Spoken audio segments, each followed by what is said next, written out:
14ª entrega de Contra Toda Esperanza de Armando Valladares. Muy buenos días a todos mis contertulios. Mi nombre es Yamil Cuellar y le doy la bienvenida a todas aquellas personas que están disfrutando de esta lectura. Un texto hermoso, el de ayer, especialmente este texto tan especial, tan profundo, en el que todos los presos del mundo se identifican. Estoy recordando, por ejemplo, pasajes del Conde de Montecristo, cuando Edmundo Dantes está en aquella cárcel, el castillo de If, y hay pasajes muy similares a este. Estoy recordando también a Jean Valjean en la obra Los Miserables de Víctor Hugo, pasajes muy similares en la que coincide la historia del preso. Qué palabras tan hermosas. ¿No les molesta si puedo volver a repetir ese texto, por favor? Con los efectos, con la música. ¿Podemos volver a disfrutarlo? Con el permiso de ustedes. Vean qué belleza y qué profundidad tan emocional tienen estas palabras de Valladares. Ahí metido en ese hueco lleno de inmundicia, lleno de terror. Materialmente estaba reducido a una condición infrahumana. Era más animal que hombre. Y solo me salvaba de aquella animalidad inventando mundos interiores que yo enriquecía por el extraño procedimiento de cerrar los ojos e imaginarme luz, aire, soles inextinguibles.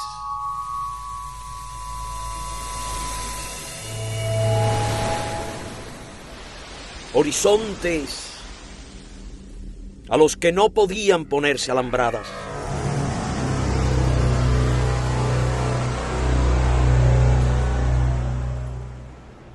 Cielos, estrellas, flores y 1000 sonidos gratos arrancados del olvido.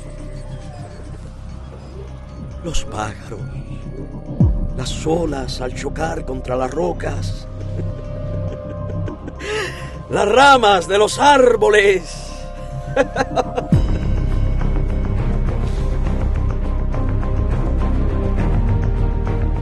Me bastaba en la oscuridad de aquel rincón inmundo cerrar los ojos para que el milagro bíblico de hacer la luz se repitiera dentro de mí. Allí, en mis mundos, estaba fuera del alcance de mis carceleros. Me sentía libre. Podía vagar por prados y riberas, habitando un universo secreto en el que la fe religiosa se conjugaba con la imaginación y el recuerdo.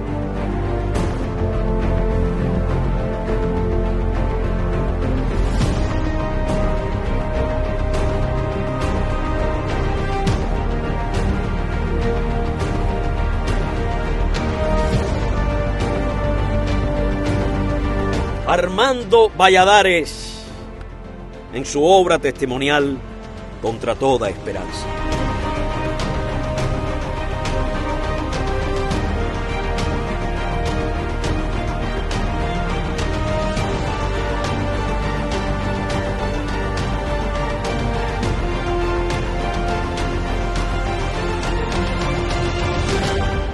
Un momento crucial, duro, terrible, para la persona que escribe estas palabras. Bueno, y para otros más, porque son varios los que están allí metidos, encerrados en esas mazmorras. Habíamos iniciado un nuevo capítulo físico del libro, titulado La Primera Victoria. Es el capítulo 24 del libro. Y estaban contando esta cómica anécdota de un personaje más. Bueno, Valladares está haciendo las historias ahí de los hospitalitos donde se encuentra, y estaba contando esta historia sobre Antonio Valdés Rodríguez cuando de pronto Jorge Caos pierde el conocimiento por un descenso brusco de la tensión arterial, de la presión arterial, y entonces empezaron a llamar médico, médico, urgente, médico, urgente. Y este Valdés Rodríguez, en su concentración, pues, señores, un médico, también empieza a gritar. Y se le había olvidado que él mismo lo era. Lo recordó de pronto y se levantó con rapidez para prestar ayuda a Jorge. Bueno, vamos a retomar la lectura en el mismo punto en que la dejé. Una vez más, bienvenidos. El tratamiento varias veces al día contra los hongos estaba dando resultados. La piel nueva y limpia iba surgiendo en las zonas antes infectadas. La boca, por primera vez en largos meses, la pude limpiar con un cepillo dental. La represión contra nuestras alas se hizo más intensa al punto de que la dirección ordenó que nos devolvieran a las celdas de castigo. Los que quedaron en el hospital nos prepararon unas bolsas con algunos artículos. Era muy difícil que permitieran su entrada, pero nuestros amigos insistieron en que lo intentáramos.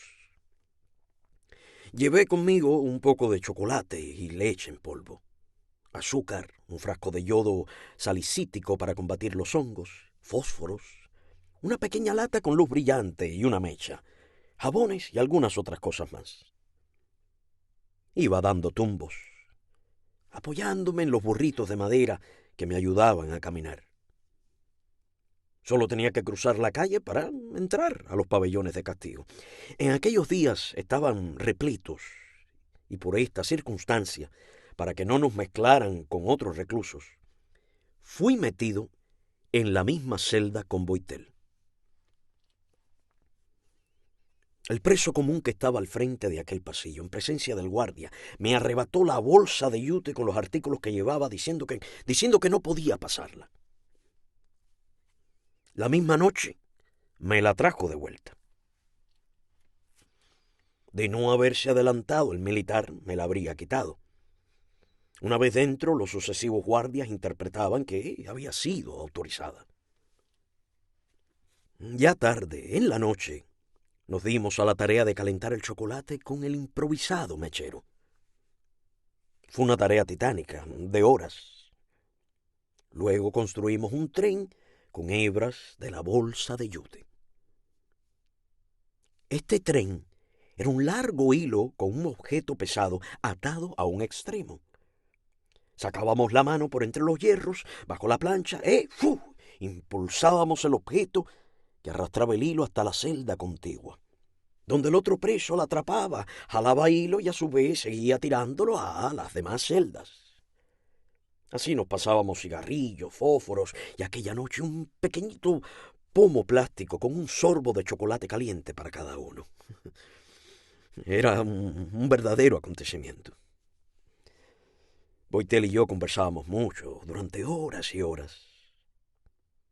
Una espesa barba de más de 3 meses le llegaba al pecho, el pelo largo y ensortijado le tapaba ya las orejas.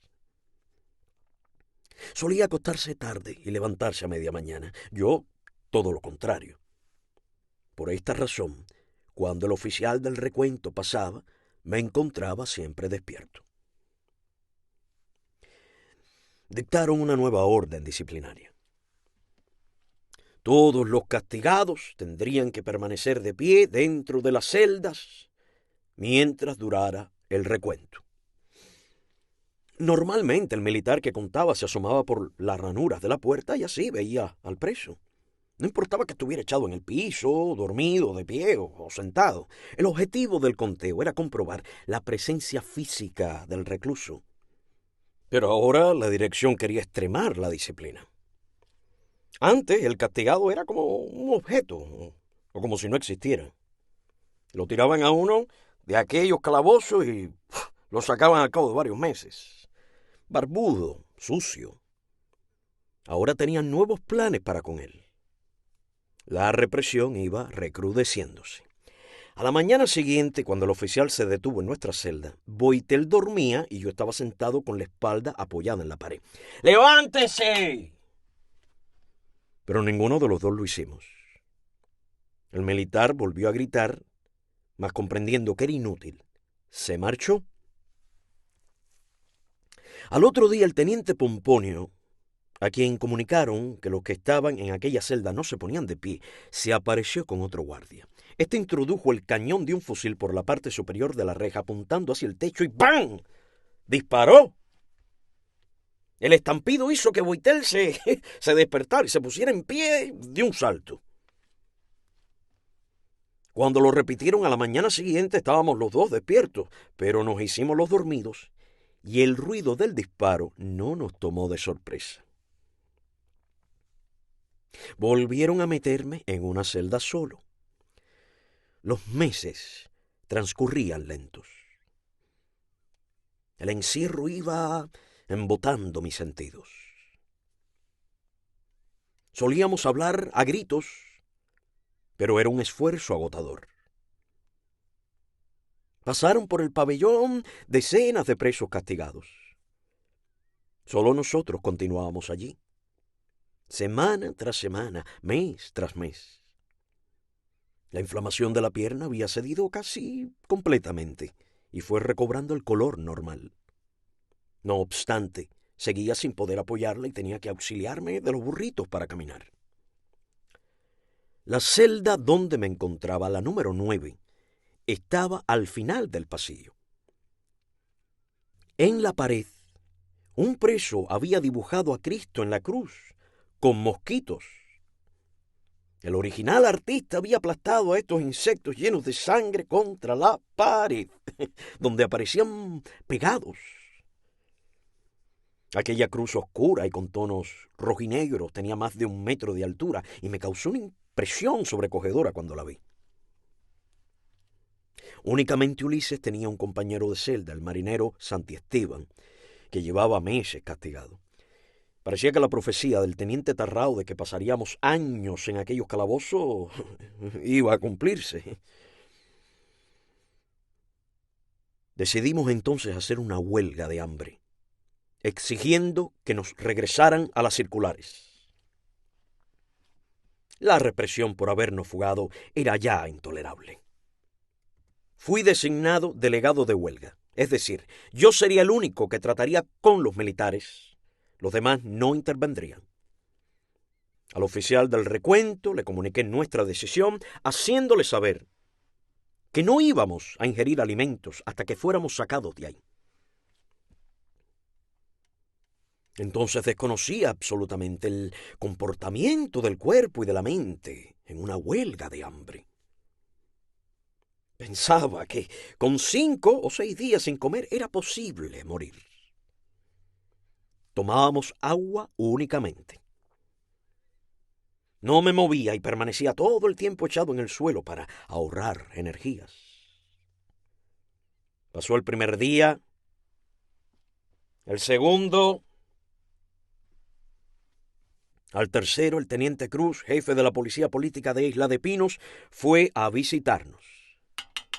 Llamó a Boitel y le dijo que se dirigiera a mí. Cruz me preguntó que por qué no queríamos comer, aunque sabía perfectamente las causas. No obstante, se las expliqué y le dije que la medida de castigo había excedido todos los precedentes y que no íbamos a seguir allí. Se quitó la boina de color rojo brillante que usaba aquel día, se rascó la cabeza y me dijo: 2 veces estando en La Habana me han mandado a buscar por ustedes. Primero cuando se fugaron, ahora con esto de la huelguita. Y se marchó. Al 4.º día, ya la sensación de estómago estragado desapareció. Físicamente me sentía bien, pero la angustia de morir por hambre me llenaba de miedo. Me consideraba en peligro de muerte en cualquier momento. Si alguien me hubiera dicho que haría huelgas de 19, 25, 36 y más días, que Boitel lograría 10 años después superar los 50 días sin comer, y que Olegario Chariot moriría a los 65, sencillamente no lo hubiera creído. El que no acudiera a ninguna autoridad nos hacía pensar que les importaba poco que muriéramos. Boitel tuvo la idea de precipitar los acontecimientos para comprobar la intención y actitud de los militares. Acordamos que uno de nosotros debía hacerse el desmayado. Los demás gritaríamos y veríamos así qué ocurría.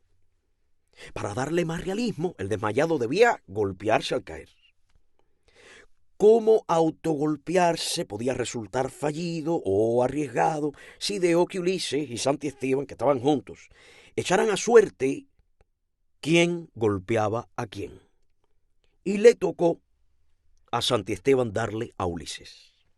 Le propinó un puñetazo en la frente, sobre la ceja, y ese fue el golpe que presentó Ulises como consecuencia de la supuesta caída contra el piso. Comenzamos a gritar alarmados, todo el pabellón se sumó a la gritería ensordecedora que clamaba por un médico. Se llevaron a Ulises para el hospital. El sargento Naranjito se detuvo frente a mi celda. De la cintura le colgaba su inseparable sable de caballería.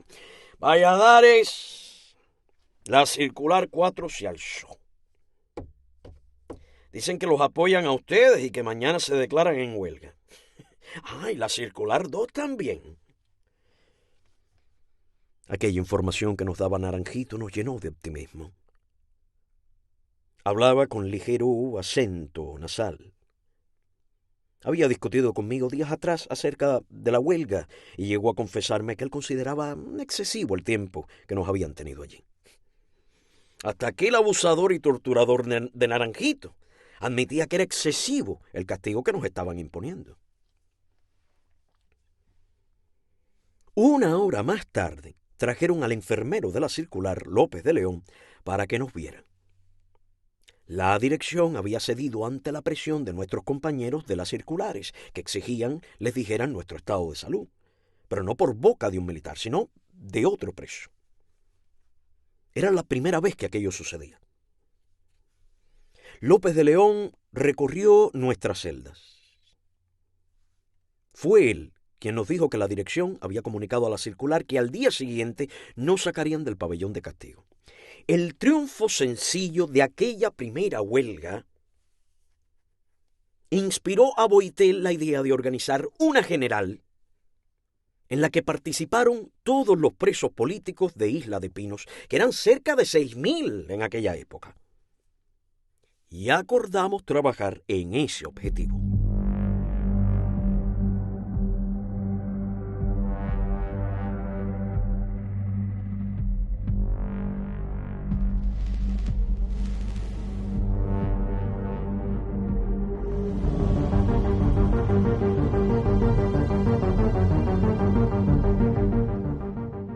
Muy temprano, al día siguiente, el médico Lamar, el de la barba al estilo de Lenin, se apareció en el pabellón. Insistió en hablar con Boitel acerca de condiciones para deponer la huelga. Boitel le dijo que el único que estaba autorizado para tratar con ellos era yo y nadie más. Ya la orden de sacarnos estaba dada y nosotros lo sabíamos, pero el médico parecía ignorar que estábamos al tanto de la decisión tomada. Mi negativa a suspender la huelga fue rotunda.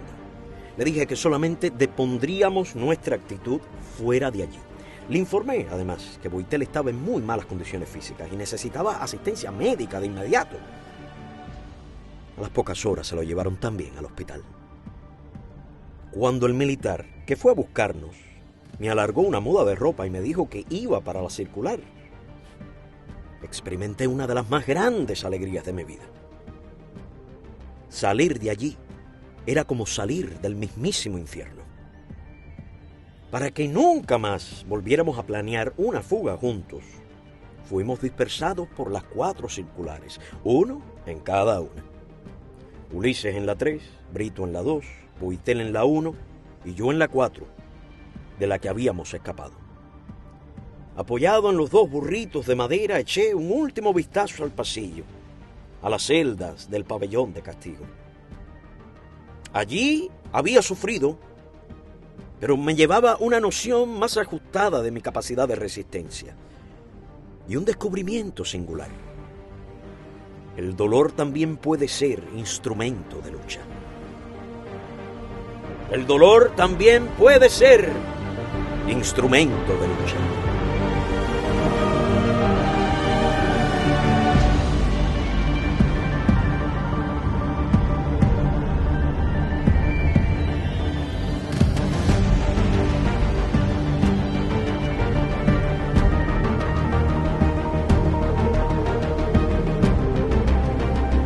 Hemos alcanzado el capítulo 25, titulado Huelga General.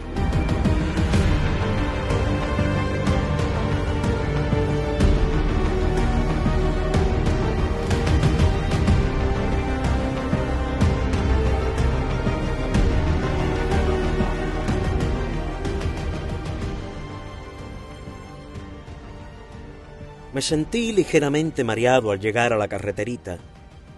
Dos guardias caminaban a mi lado. Después de tantos meses encerrado, sin poder mirar a lo lejos, algo se había alterado en mí, pues me daba la impresión que las dos moles enormes de las circulares y las montañas a mi izquierda se me echaban encima. Avanzaban hacia mí en un movimiento constante como en oleadas. Me detuve, cerré los ojos y sacudí un poco la cabeza para ver si me despejaba y se me quitaba aquella rara sensación. Vamos, apúrese un poco. Al guardia parecía no importarle que iba usando apoyo para caminar. Yo no podía andar más, a prisa, y así se lo dije. Continué lentamente, sin pensar en el militar y su apremio, ignorándolo. Los 80 o 90 metros que me separaban de la circular fueron un recorrido inolvidable. Respiraba con glotonería, llenándome los pulmones del aire fresco, cargado del aroma de los pinos, disfrutando del reencuentro con la luz. El cielo estaba intensamente azul y limpio, sin una nube. Desde las circulares me distinguieron enseguida y las ventanas se fueron llenando de rostros. El año anterior, vestido de militar, recorrí aquel camino tratando de escapar. Ahora el viaje de regreso agolpaba en mi cerebro muchos recuerdos y emociones de aquella tarde memorable, próxima en el tiempo, pero inexplicablemente remota en la memoria. Desde los 2 edificios mis compañeros comenzaron a gritarme, sacaban las manos y agitaban pañuelos en una cariñosa bienvenida. Nos detuvimos frente al rastrillo, los guardias que me escoltaban entregaron los papeles de traslado e ingreso a los que custodiaban la circular y se marcharon. Abrieron el candado. El pesado cerrojo chirrió y también los goznes oxidados de la reja. La planta baja estaba llena. Cuando entré, una atronadora ovación y ¡vivas! ¡Vivas! Retumbó para recibirme.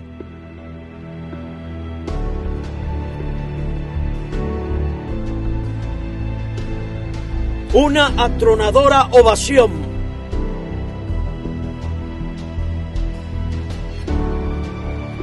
Y ¡vivas! Retumbó para recibirme. Fue tan emocionante verlos aplaudiéndome en forma tan sincera que no pude evitar, entre abrazos y saludos, que los ojos se me llenaran de lágrimas.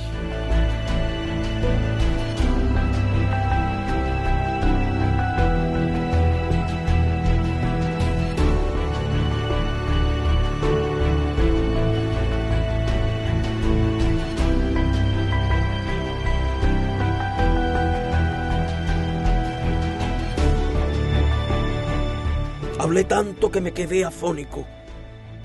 No sé cuántas veces conté la historia de cómo había pasado todo. Fui a vivir en la celda de los hermanos Cruz, en el 5º piso, y unos días después, en condiciones más cómodas, a la 35 del mismo piso, con Chaguito, el corredor de automóviles, campeón muchas veces en Cuba y en el extranjero, y el mismo que había sido uno de los vigías de la fuga. En los días posteriores a mi regreso, me informé de cuanto había ocurrido durante la ausencia. Continuaban los explosivos en el sótano y los técnicos en demolición de la policía política los inspeccionaban periódicamente. Pero al menos en la circular nuestra había la seguridad de poder desactivarlos en el momento decisivo. Continuaban organizados los grupos de vigilancia y no había forma de que los técnicos encargados de volarnos no fueran detectados cuando entraban al área de los edificios, no importaba la hora. Me llamó la atención el asunto de los libros. Como estaban autorizados en números de 3 ejemplares por cada preso, una vez al mes había cientos y cientos. Para burlar la prohibición de entrar libros que no fueran los oficiales de la Imprenta Nacional de Cuba, nuestros familiares se las ingeniaron y se convirtieron en verdaderos artistas del enmascaramiento de libros prohibidos. Así podía ver que un texto sobre el marxismo, luego de las primeras páginas, se convertía en América Latina, un continente en erupción de Eudosio Rabines. Los familiares buscaban publicaciones del gobierno del mismo tamaño que el libro que deseaban pasarnos. Cambiaban la carátula y las primeras hojas. También con las revistas de los países comunistas, Unión Soviética, Polonia, etc., pasaban el L'Express Time y otras publicaciones. Los que requisaban eran generalmente guardias de muy bajo nivel, que apenas sabían leer. Cuando veían la portada con la hoz y el martillo, o el letrerito de la Imprenta Nacional, dejaban pasar el texto sin contratiempo alguno. En las cajas de cartón corrugado que enviaban los familiares con los artículos autorizados, entraban hojas de Biblia escondidas entre las tapas que habían sido despegadas previamente. Años después, un personal más capaz de la policía política entraba en algunas ocasiones a las requisas a revisar los libros, descubría algunos engaños y se los llevaban. Por otra parte, existía un ambiente de mucho descontento hasta entre los prisioneros más resignados. Siempre, en todo grupo humano, hay quienes lo soportan todo, los que callan, y en épocas de violencia se dejan matar lentamente y no tienen siquiera el desahogo de la protesta o el valor de la rebeldía. Pero hasta esos estaban hartos. Llega un momento en que inclusive el más manso de los hombres siente que la paciencia se le ha agotado. La situación era muy propicia para declarar una huelga de hambre general en demanda de trato humano, asistencia médica, cartas, sol, alimentación adecuada, etc. Así se lo hice saber al mayor de la circular, que ya no era Lorenzo. Y me reuní con amigos para explicarles la conclusión que Boitel y yo habíamos sacado del éxito de la nuestra en las celdas de castigo. Los comunistas, acostumbrados a ser siempre ellos quienes hacían las huelgas de hambre, no sabían todavía cómo combatirlas. Y antes de que reaccionaran, podíamos ganarle la primera gran batalla del presidio político. Desde mi llegada dediqué todo el tiempo a convencer a mis compañeros de que el momento era oportuno, que no debíamos dejarlo pasar. Poco a poco el grupo más combativo fue simpatizando con la idea. Ya Boitel estaba en la circular 1. Para comunicarnos, usábamos 2 telegrafistas. Se construyó otro blinker con un envase de lata de los usados para guardar galletas. Se le hizo un corte en el fondo y allí se colocó la persianita. Con una liga y unos alambres, se fabricó el mecanismo que permitía abrirla y cerrarla con intermitencia para transmitir los puntos y las rayas. La luz la emitía una lamparita de petróleo situada dentro del recipiente. Desde el 5º piso, por la noche, se efectuaban las transmisiones. La comida empeoraba de día en día. Sentíamos debilidad por la carencia de alimentos. Y aquel mediodía, cuando entraron los tanques del almuerzo, los encargados de servir las raciones los revolvieron pensando que en el fondo había algo. Pero nada encontraron. Era solo agua caliente con una nata de grasa en la superficie. Y comenzaron los gritos de que la devolvieran.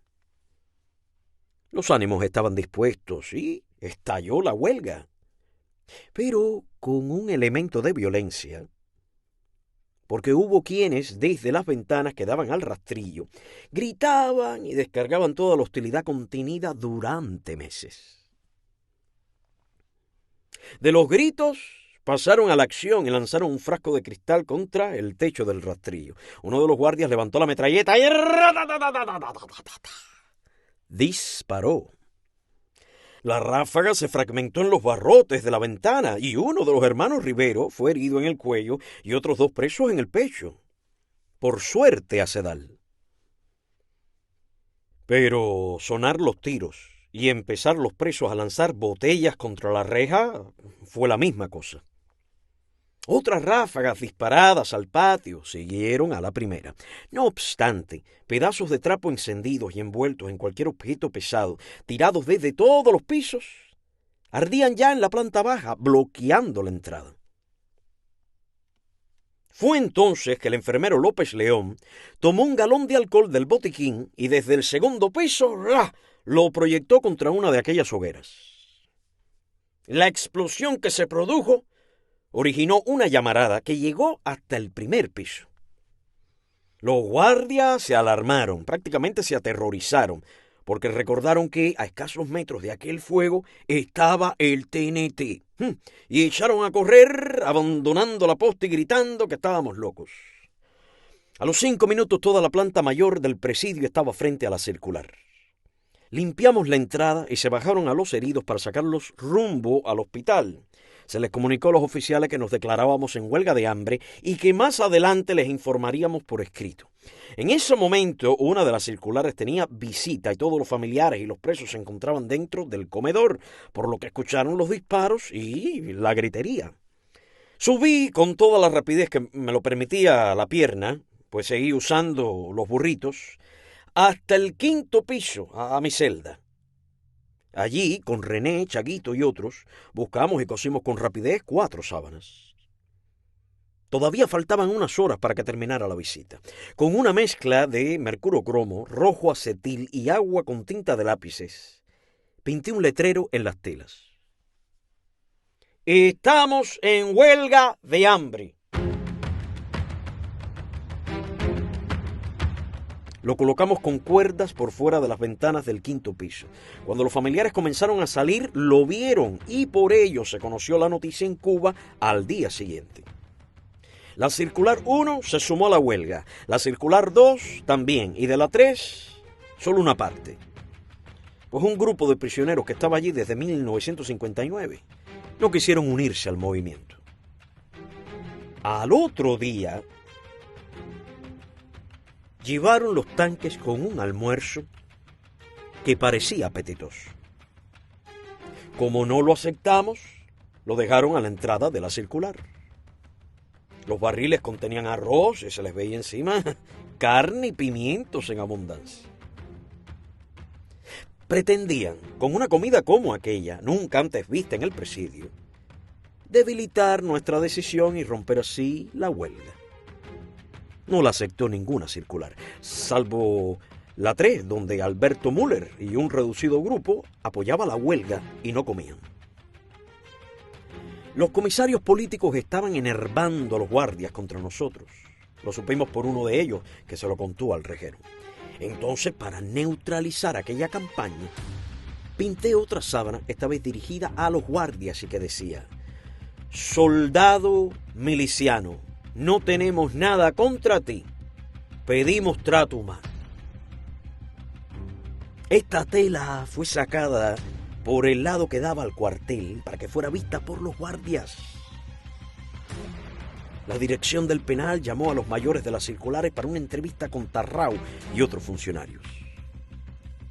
De regreso nos comunicaron que la dirección les había dicho rotundamente que no se darían en nada, que depusiéramos la huelga incondicionalmente y entonces volverían a mandarlos a buscar más adelante para que los mayores de las circulares les plantearan las necesidades que teníamos. La respuesta fue concentrarnos en la planta baja.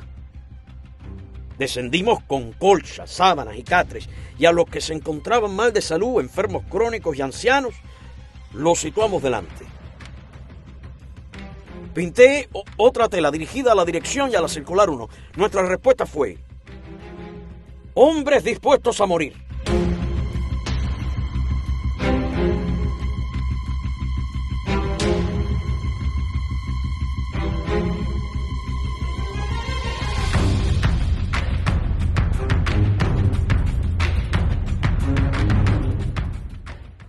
La decisión de resistir fue cerrada, como si aquellos miles fuéramos un solo hombre. Los comunistas seguían llevando los tanques con alimentos insólitos, pollos en salsas olorosas y ensaladas y dulces, y los dejaban al otro lado de la reja. Como estábamos en la planta baja, estos tanques quedaban muy cerca de nosotros. Podíamos verlos, olerlos. Era una verdadera tortura, pero la resistimos. La protesta colectiva fue más allá de las circulares. Una tarde, varios oficiales llamaron al rastrillo al doctor Valdés Rodríguez, el neurocirujano. Una niñita gravemente herida se encontraba en el Hospital Civil de Nueva Gerona. Era necesaria una intervención quirúrgica cerebral para salvarla. Valdés Rodríguez no vaciló. Cuando llegaron al hospital, lo pasaron a un pequeño saloncito acompañado por el director del centro y otros médicos y oficiales que lo escoltaban. Habían servido allí una cena suculenta para que comiera antes de entrar al salón. Valdés Rodríguez no aceptó. Insistieron, pero su negativa fue rotunda. La operación duró 2 horas. La niñita se salvó y Valdés Rodríguez regresó a la celda hambriento. En tanto, en la circular 1, Tony Lamas, con riesgo de su vida, subió por las vigas del edificio hasta el punto más alto del techo cónico. Esta operación requería serenidad y nervios de acero. A una altura de más de 300 metros, tuvo que caminar por unas vigas estrechas para alcanzar el lugar donde iban a converger todas las demás, distribuidas como si fueran rayos de una rueda de bicicleta. Hacia aquel centro se dirigió él. Abajo, el vacío y la muerte. Y estaba en huelga de hambre. El más ligero mareo significaba caer y destrozarse contra el suelo. Cuando alcanzó ese punto, tuvo que gatear hasta otro más alto, donde se abrían unas ventanas a manera de tragaluces, y por allí sacó una bandera cubana, cumpliendo así la misión que se había encomendado a sí mismo. Este hecho tuvo una gran significación entre nosotros. Lo considerábamos un triunfo, porque la guarnición no pudo nunca quitar aquella bandera. No hubo entre ellos quien se atreviera a subir hasta allá arriba. Lo intentaron varias veces durante las requisas, pero a mitad de camino se atemorizaban. Y allá se quedó nuestra enseña patria, ondeando al aire, como recordando que entre nosotros los había mejores. Con el paso de los meses, las lluvias y el viento se fue descolorando y deshilachando. En una ocasión uno de nosotros se volvió loco y subió hasta allá con el propósito de lanzarse al vacío. Fueron unas horas de tensión terrible. Desde abajo se trataba de convencer al suicida para que bajara. Sus amigos le hablaban desde el 6º piso, invitándolo a que regresara. Intentaban que desistiera, recordándole a su familia, a su condición de preso, los valores cristianos contrarios al suicidio, pero inútil. No podían convencerlo. Entonces Rolando de Vera decidió subir, hablar con él y tratar de hacerlo renunciar a su propósito. Yo había sido trasladado y cuando esto sucedió me encontraba en la misma circular de Rolando. El peligro que se exponía con aquel loco era muy grande. No podía preverse cuál sería la reacción de aquella mente fuera de la realidad. Los minutos transcurrieron con una angustia y suspenso indescriptibles. Se hizo un silencio total en la circular. Los presos, como hipnotizados, no apartábamos los ojos de Rolando, que se iba acercando lentamente, paso a paso, al lugar donde se encontraba el loco. A 1 metro aproximadamente, se detuvo y comenzó a hablarle. Eran amigos y aunque no podíamos escuchar la conversación, comprendíamos que Rolando le hablaba pausadamente, en voz baja, con suavidad, persuadiéndolo de que cambiara de actitud. Dio un paso más hacia él y siguió hablándole.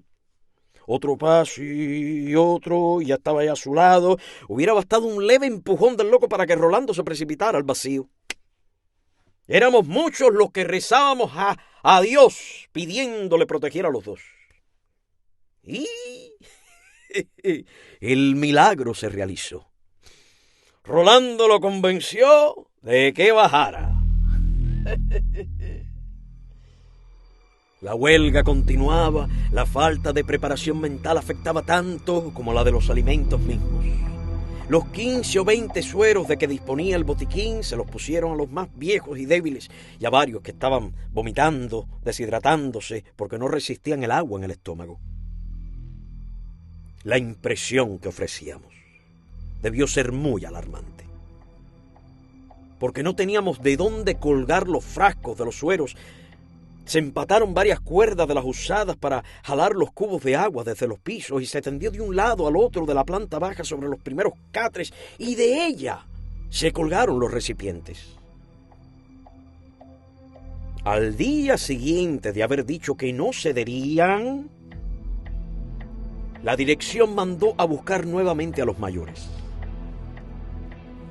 Se entrevistaron con Sanjurjo, entonces director de cárceles y prisiones de Cuba.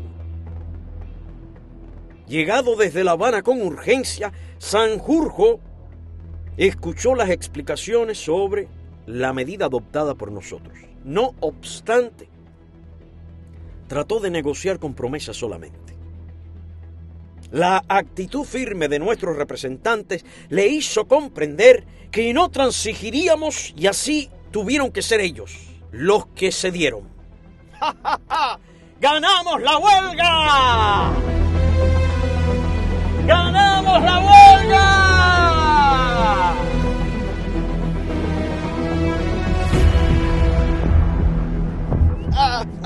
La alegría fue tremenda. Aquella victoria nos vivificó. Luego de tanto atropello, de tanta ignominia y miseria, el triunfo sirvió para fortalecer nuestro espíritu combativo y de resistencia. ¡Ganamos la huelga!